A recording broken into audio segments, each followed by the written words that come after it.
Hey guys, Trent here, coming at you with another Magic video. For this video I wanted to look at kind of the state of the metagame and the first couple of weeks of Standard we have here. And some of the cool, not necessarily breakout decks, but decks that are coming up with 5-0 finishes that look really sweet and kind of giving us a diverse metagame. So the first one is I've been seeing a lot of this Demure control list, different variants. We have now about 4 or 5 5-0 lists now. I like this list a lot if you want to try out control but you don't want to run Esper control or Grixis. This seems like it would be a really good one to start out with, and then you could maybe transition, of course, into Esper or Grixis later if you wanted to. But what I like about this deck is it uses a lot of cool new cards, of course, that we want to try out. Augur of Bolas. God Eternal Kefnet is a really good card in this format. I think it's going to be an all-star for ever until it rotates out, so definitely a good deck to invest in here if you wanted to get some God Eternal Kefnets. What I like about this deck is it's got a playset of Narset, which I can imagine is really, really good against other control decks, locking them out of drawing more than one card a turn. They have to answer this if they want to get their game plan on in any way, shape, or form.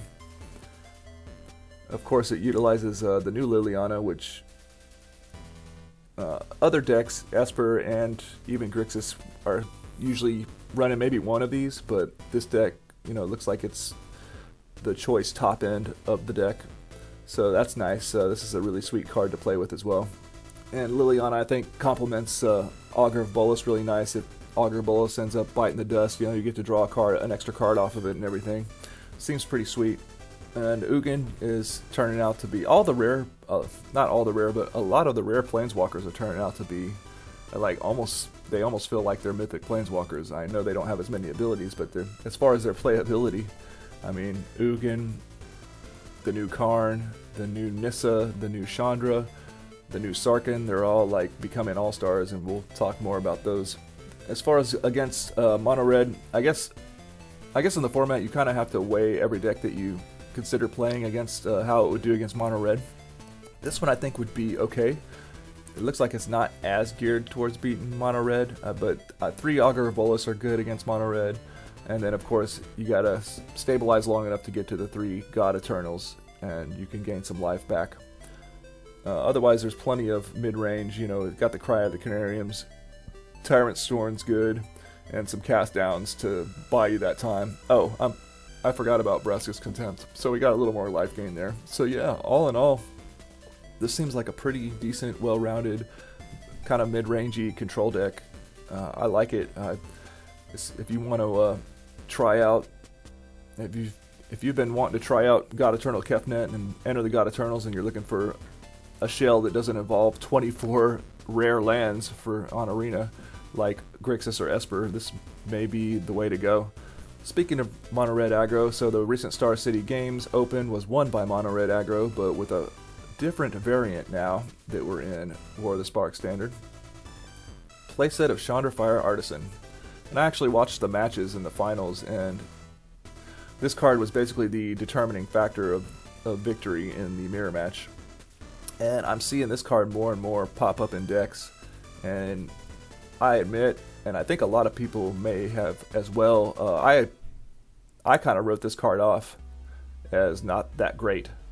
I was wrong, and it looks like this card's going to be everywhere. It's good enough to be at the top end of this mono red aggro list that won the Star City Games Open, and it's also showing up in mid-range and more like big red controlling lists as well. And I actually got a chance to play with it recently, now that this, I'm on the bandwagon as well, and man, yeah, it does not disappoint.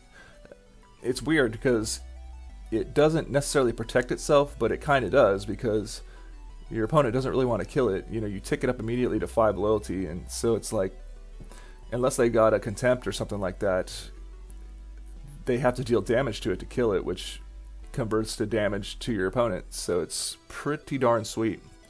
And that extra card advantage that it provides is proving to be that it's just it's going to be a 4 of in a lot of decks, and you see here this mono red aggro list is basically your standard mono red aggro instead of But instead of the experimental frenzies now, they're just putting this in instead.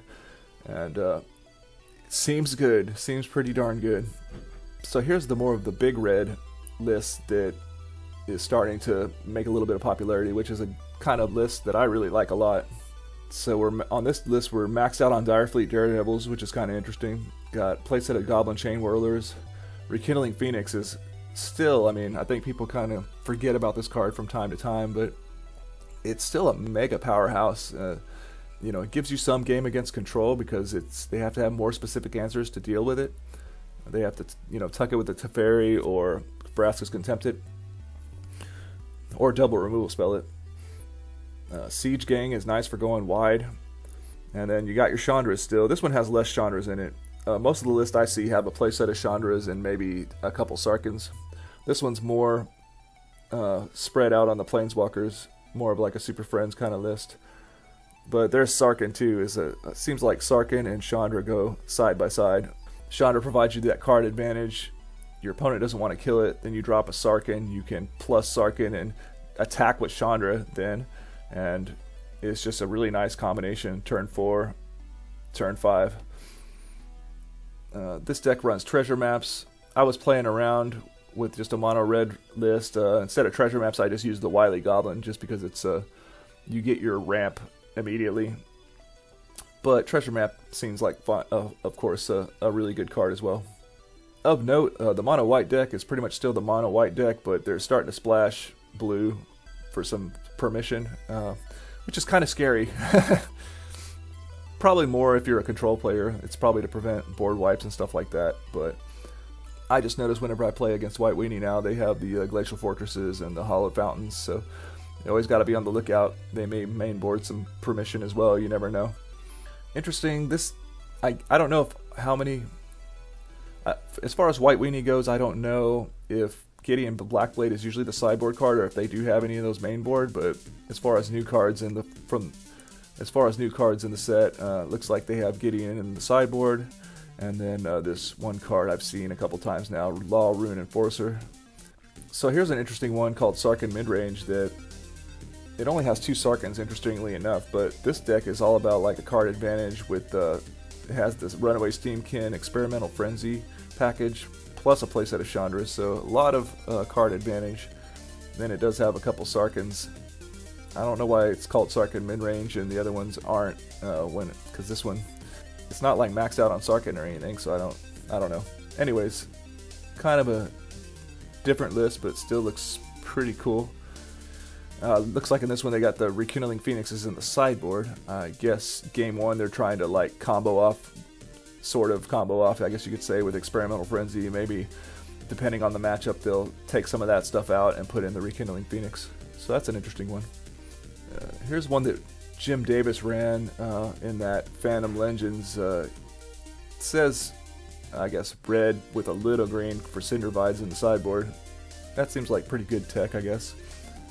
This deck seems similar. I guess he didn't do very well in that event. I think the deck, I want to run the deck. I think we should cut out some of the Planeswalkers. I think we should just focus on Sarkhan and Chandra. A more aggressive build, I guess you could say. You know, max out on Chandras, 2 to 3 Sarkhans, and maybe some other dragons. Because, you know, Sarkhan does have a static ability that involves dragons. I know he makes a dragon, but other than that, there are no dragons in any of the lists I see. I would like to try a dragon version. Maybe with, instead of a playset of treasure maps, maybe a couple Dragon's Horde. And run some Demanding Dragons or the Skargan Hellkite. Maybe a little split of those. And just still have this heavier removal. Still have a pretty nice Planeswalker package with Chandra and Sarkhan. But then have some top-end dragons that actually do something with Sarkhan's static ability other than the 4/4 that he can make. I'd like to try that alongside... as far as these creatures, I think I'm going to keep the Phoenixes. I don't know if I want all those Direfleet Daredevils, maybe some of them, and definitely the Chain Whirlers, though. I do see this deck runs a playset of Blast Zone. I don't know. I didn't check that on the other ones. Do they all have Blast Zone?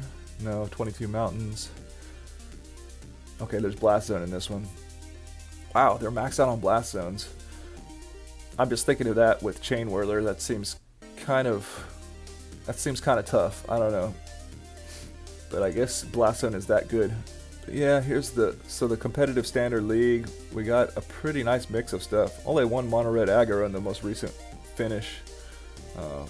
We got the Rakdos Sacrifice version of the deck, plus the regular Rakdos aggro version that's more low to the ground, and has the priest in it. The version that I tried recently, I didn't run the priest because I was trying to do more of a straight up fast aggro. But yeah, for me, for upcoming decks, for content, and just playing decks in general, I think I want to try this Dimir Control. But before that, the number one deck that I'm kind of excited about getting involved in is, but the number one deck I'm kind of excited about is this big red. But I want to do like a more of a dragon themed version. So let me know what you think. How you liking the way that the new standard metagame is shaping up? Let me know about any interesting tech. Let me know your comments and thoughts on the metagame. Please like, comment, and subscribe, and together let's sling some jank.